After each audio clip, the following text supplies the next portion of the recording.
me show you another very interesting and fascinating space here at the Alton Mill. In the village of Alton, about an hour north of Toronto, Jeremy Grant right here, co-owner of this wonderful industrial heritage and arts complex, has taken me into the waterfall courtyard. Tell me a little bit about this area here.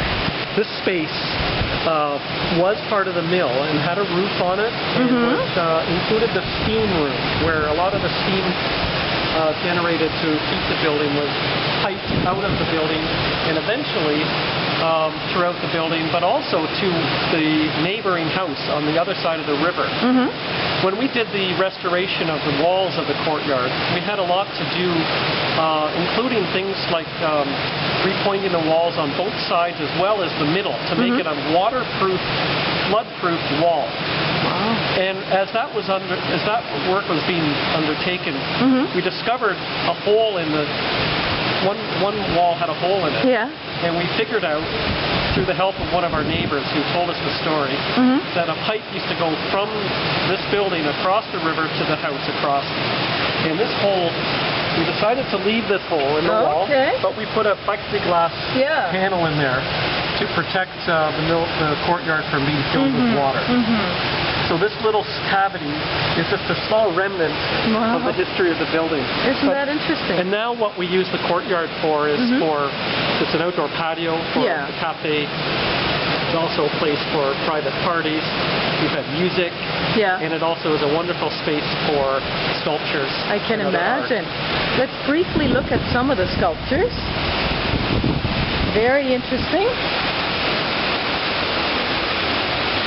What do we have here? Is this Yael again? Yes. Yael Ehrlichman from Israel. From Israel, yes. She's got a very interesting style. I love her work.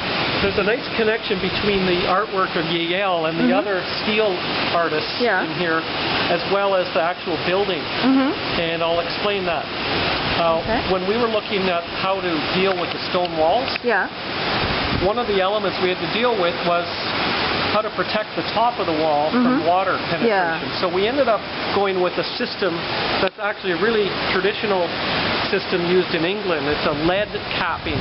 And it comes in a roll about a quarter of an inch thick and about 12 inches wide. And it was applied by a specialized tradesman. And so even the building and the art... So it's a flexible material. It's flexible, it's malleable, but it's not toxic. People think, not toxic. They think lead, oh my God. You would think, That's very interesting. So that's an interesting feature. And from the courtyard, you'll see a staircase that leads to the waterfall view platform that we saw earlier. Very nice. And we've got the Flower Tower here by Derek Martin. Flower Tower. Very interesting.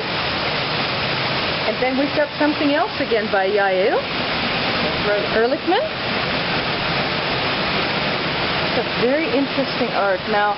But she's based out of Israel. She doesn't live here. That's right. Okay.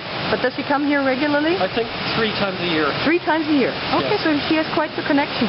She has friends and relatives in Toronto. So I think that's how she was introduced to Canada. That's her pull. That's great.